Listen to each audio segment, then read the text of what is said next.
వైష్ణవిదేవి అంటే ఒక brand create చేసుకున్నారు. అది నాకు అమ్మవారు ఇచ్చిన గొప్ప వరం.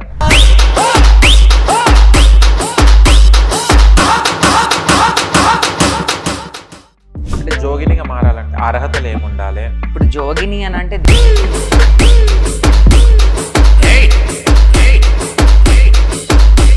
మీకు అమ్మవారు ఏ అమ్మవారు వస్తుంటారు? మహంకాళి. నువ్వు చల్లని తల్లివే మాకలమ్మో మాకలమ్మ.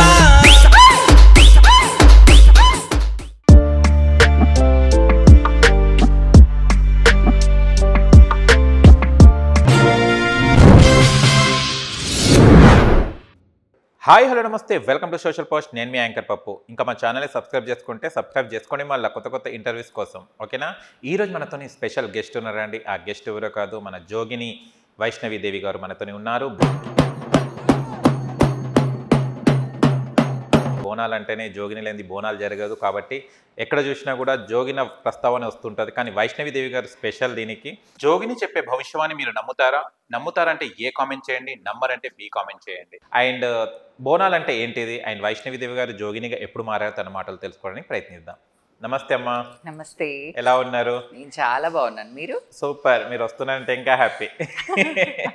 వైష్ణవిదేవి అంటే ఒక బ్రాండ్ క్రియేట్ చేసుకున్నారు, జోగిని వైష్ణవిదేవి అని. ఎలా ఫీల్ అవుతున్నారు ఈ పేరుకి? అది నాకు అమ్మవారు ఇచ్చిన గొప్ప వరం అని నేను చాలా ఆనందంగా ఫీల్ అవుతున్నాను. ఓకే. కాబట్టి నేను మాత్రం ఒక 9 అంటే గత నా 9వ ఏటని నేను జోగినిగా మారాను.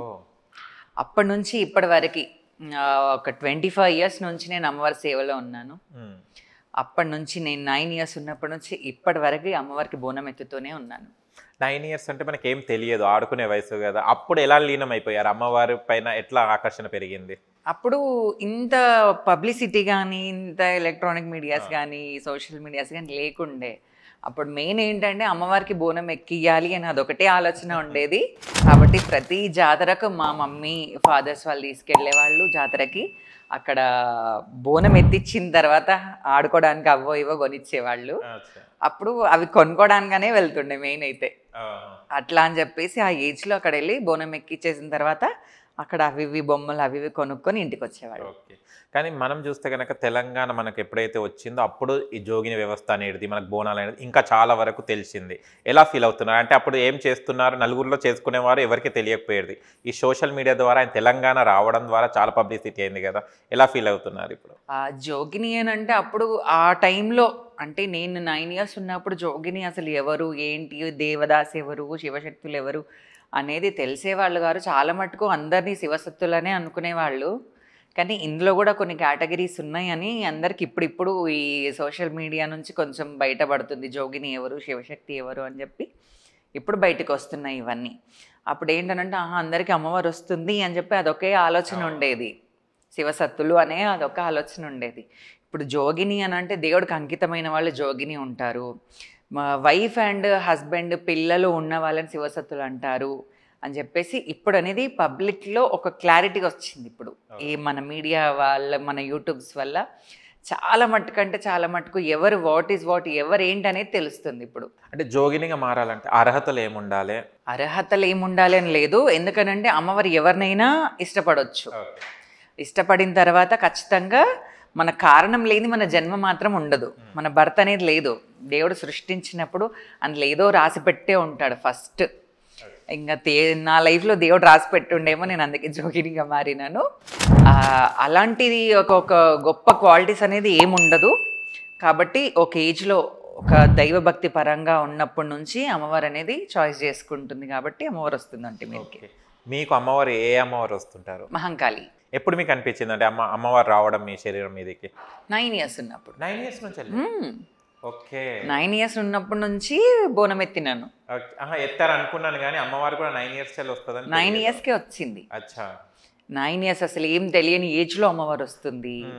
అసలు ఏంది, అసలు ఆడుకోవాలా, అసలు బోనాలు ఎత్తుకోవాలా, అసలు ఏంటి అని చెప్పేసి 9 ఇయర్స్ ఉన్నప్పుడు కూడా వేరే వాళ్ళ పబ్లిక్ వచ్చేవాళ్ళు కాళ్ళు మొక్కడం అని అంటే నాకు అమ్మవారు వస్తుంది ఓకే, కానీ వీళ్ళు కాళ్ళు మొక్కుతున్నారు, వీళ్ళు ఏంటో చెప్తున్నారు, బొట్టు పెట్టి అంటున్నారు అనేది ఆ ఏజ్లో అసలు ఏం తెలియదు. నేను మా మమ్మీని అడిగేదాన్ని అనమాట, బొట్టు ఎందుకు పెట్టమంటున్నారు నన్ను, ఏంటి అని చెప్పి నేను అడుగుతుండే. నీకు అమ్మవారు వచ్చింది కదా, బోనం ఎత్తుకున్నావు కదా, అందుకే నీ కాలు మొక్కుతున్నారు, అమ్మవారిలాగా నేను ఓలుస్తున్నారు అని అన్నాను. అట్లా ఒక మర్యాద ఇచ్చి రెస్పెక్ట్ ఇచ్చి ఇది చేసుకునేవాళ్ళు అనమాట ఆ టైంలో. అలాగనే ఎదుగుతున్న కొద్దీ కొంచెం మీకు తెలివి వచ్చిన తర్వాత వాళ్ళే వచ్చి అమ్మవారి లాగా ఫీల్ అవ్వడం, మీకు మొక్కడం, ఎలా ఫీల్ అయ్యారు మీరు? తెలివి అనేది ఒకరి సొత్తు కాదండి. 9 years నుంచి 10 years, 10 years నుంచి 11 అట్లా మన ఏజ్ ఎట్లనైతే పెరుగుతుంటుందో పబ్లిక్కి నాకు ఆ ఆలోచన తీసుకొచ్చారనమాట. ఎందుకనంటే బోనం ఎత్తిన తర్వాత అమ్మ మా బాబుకి బాగాలేదు, ఒకసారి బొట్టు పెట్టండి, మా హస్బెండ్ ఇట్లా అంటున్నాడు, మమ్మల్ని కొడుతున్నారు, మీరు దేవుడికి మొక్కండి అని అంటే ఆ ఏజ్లో ఏం తెలుస్తుంది, ఎందుకు కొడుతున్నారు ఏంటి అనేది ఏం తెలియదు కదా. ఆ టైంలోనే అన్నీ తెలుసుకున్నాను అనమాట. ఆ టైంలోనే అన్నీ తెలుసుకున్నాను, ఆ చిన్న ఏజ్లోనే అన్నీ తెలుసుకున్నారు మీరు. కష్టాలు ఏంది, వైఫ్ ఏంది, హస్బెండ్ ఏంది అని చెప్పేసి నేను ఆ టైంలో నాకు అనిపించదు అనమాట. అమ్మో ఈ దేవుడికి అంకితమైంది, నేను నా లైఫ్ బెస్ట్ లైఫ్ అని అనుకున్నాను నేను ఆ టైంలో. ఎందుకనంటే ఒక వైఫ్ ఒక ఆడ వస్తుంది, మా హస్బెండ్ కొడుతున్నారు అని చెప్తుంది. ఒక హస్బెండ్ వస్తే మా వైఫ్ అసలు పిల్లలతోని కానీ మమ్మల్ని కానీ ఏం పట్టించుకోవట్లేదని, ఎందుకు ఇవన్నీ అని అనిపించేది. ఎప్పుడైనా చిన్నతనంలో కానీ అమ్మవారు కనిపించేవారా చిన్నతనంలో ఉన్నప్పుడు? నాకు అనిపించేది. నేను చాలా మటుకు కూడా చెప్పినాను, అమ్మవారు నైవేద్యం తింటున్నట్టుగా అనిపించారనమాట. మీరు చెప్తుంటే దేవుళ్ళ సినిమాలు చిన్నపిల్లల అంటే ఇంట్లో మేము ఎల్లమ్మ సాకలను పెడతాము. ఎల్లమ్మ సాకలు పెట్టినప్పుడు ఏంటంటే 5 రకాల శనగలు అవన్నీ ఇస్తామన్నమాట. ఆల్రెడీ అక్కడ నైవేద్యం అయితే లేదు, అక్కడ నైవేద్యం దగ్గర ఉన్న ఒక దీపం మాత్రమే ఉంది. నైట్ ఇట్లనే పవర్ కట్ అయింది. పవర్ కట్ అయినప్పుడు ఉబ్బరం అవుతుందని చెప్పి నేను లేసేసరికి అక్కడ ఆల్రెడీ అయితే నైవేద్యం అయితే లేదు, కానీ అక్కడ ఏదో తింటున్నట్టు ఇట్లా నేను ఇట్లా చూసేసరికి ఇట్లా దొంగతనంగా తింటే ఇట్లా చెంపలు ఇట్లా పెట్టుకుంటారు కదా, అట్లా కనిపించింది. ఏదో అమ్మవారు ఉంది ఇక్కడ అని చెప్పేసి మళ్ళీ పడుకున్నాను. ఈ బోనాల టైంలో మీరు ఏమేమి జాగ్రత్తలు తీసుకుంటారు? ఎలా ప్రిపరేషన్ ఉంటుంది? అంటే ఆషాఢ మాసం వచ్చినప్పటి నుంచి ఒక దీక్ష, ఒక దీక్షలానే ఉంటాం. నేనైతే నేలపైనే భోజనం చేస్తాను ఆషాఢ మాసం మొత్తం. నేలపైనే భోజనం చేస్తాను. ఇస్తరాకులు కానీ ఇంకా ప్లేట్లు కానీ అవన్నీ ఏవి సపరేట్ ఉన్నా కానీ కూడా నేలపైననే భోజనం చేస్తాను ఆషాఢ మాసం మొత్తం. అట్లా ఎక్కడికి వెళ్ళినా కానీ కూడా వాటర్ తాగడం ఉండదు, ఇంకా ఎవరింట్లో కానీ ఫుడ్ అలాంటిది ఏది తీసుకోను నేను ఆషాఢ మాసంలో. మొత్తం ఆషాఢ మాసం మొత్తం, ఎందుకంటే అమ్మవారు ఆషాఢ మాసం మొత్తం గర్భగుడిలోనే ఉంటుంది, గుళ్ళ నుంచి బయటకు వెళ్ళదు అమ్మవారు. ఇప్పుడు ఒక అమ్మాయికి కొత్తగా పెళ్ళైన అమ్మాయికి అత్తగారి ఇంటి నుంచి ఆషాఢ మాసంలో అమ్మగారి ఇంటికి వచ్చేస్తారు. అట్లా అమ్మవారు కూడా ఏంటనంటే ఆషాఢ మాసం మొత్తం గర్భగుడిలోనే ఉంటారు, మనని అందరు కాపాడడానికి. ఎందుకంటే ఆషాఢ మాసం అంటేనే టోటల్ బోనాల పండుగ, ఆషాఢ మాసం నెల మొత్తం బోనాల పండుగ కాబట్టి అమ్మవారు ఎదురు చూస్తుంది అన్నమాట. బోనాలు ఎవరెవరు ఏ టైంకి తీసుకొస్తారు ఏంటి అని చెప్పేసి. కొంతమందికి బోనాలు పండుగ రోజే చేయాలని వీలు లేదు, ఆషాఢ మాసంలో ఎప్పుడైనా చేయొచ్చు బోనాలు, ఎప్పుడైనా చేసి ఎప్పుడైనా ఎక్కియొచ్చు. కాబట్టి అమ్మవారు మాత్రం ఆషాఢ మాసంలో గుళ్ళోనే ఉంటుంది. ఆషాఢ మాసంలో మొత్తం అమ్మవారు ఉంటారు అక్కడ, టెంపుల్లోనే ఉంటుంది. అమ్మవారి టెంపుల్ ఎప్పుడైనా చూడడం జరిగింది? అమ్మవారిని ప్రతిరోజు చూస్తాం. మీకు లైవ్ లో కనిపించడం అట్లా ఎప్పుడైనా జరిగిందా? బోనం ఎక్కినప్పుడు, రంగం ఎక్కినప్పుడు కనిపిస్తుంటాయి కదా. కానీ మీరు లక్కీ కనెక్షన్ కదా. అమ్మవారు ఏంటనంటే మనకు గుళ్ళో ఎట్లా ఉందో అట్లనే కనిపించాలని రూల్ లేదు, ఎవరి రూపమైనా కనిపిస్తుంది. అమ్మవారు అనేది సర్వంతర్యామి అతను కాబట్టి ఇప్పుడు ఒక బాయ్ రూపంలో కనిపించచ్చు, ఒక అమ్మాయి రూపంలో కనిపించచ్చు, ఒక పెద్ద ఆవిడ రూపంలో కనిపించచ్చు, ఎలా అయినా కనిపిస్తుంది. కాబట్టి పర్టికులర్లీగా ఆ కిరీటాలు ఆ సొమ్ములు వేసుకొని అట్లనే కనిపించాలని లేదు, అమ్మవారు ఎట్లయినా కనిపిస్తుంది. మీకు ఇన్ని సంవత్సరాల్లో ఎప్పుడైనా చాలా బాధ కలిగిన సంఘటన? అంటే మా డాడీ లాస్ అయినప్పుడు నేను చాలా ఫీల్ అయ్యి నేను డిప్రెషన్లోకి వెళ్ళిపోయినా. ఒక 1 month అసలు తట్టుకోలేను. అప్పుడు ఇదైనా బాగా. అమ్మవారిని అడిగారా ఏంది అని? అడిగాను. తనకి ఇంకేంటనంటే ఒక డిసీజ్ వచ్చేసింది, దానికి ఇంకేం చేయలేం. అది కూడా ఏంటనంటే మాకు అసలు తెలీదు, తనకు ఉంది అని కూడా తెలియదు అసలు. తెలిసిన 15 daysకి తను ఇట్లా చనిపోయారనమాట. అప్పుడు బాగా బాధ అనిపించింది. కానీ ఇప్పుడు చూస్తే కనుక మీరు ఫేమస్ అయిపోయారు చాలా వరకు. ఫస్ట్ బోనం ఎక్కడి నుంచి తీస్తారు మీరు? ఫస్ట్ గోల్కొండకి వెళ్తారు. గోల్కొండలో ఫస్ట్ బోనం తీస్తాము. సెకండ్ వీక్ ఘట్టం ఉంటుంది. ఘట్టము 30 మంది పోతురాజులు ఉంటారు సెకండ్ వీక్. మళ్ళీ థర్డ్ వీక్ సికింద్రాబాద్ బోనాలు.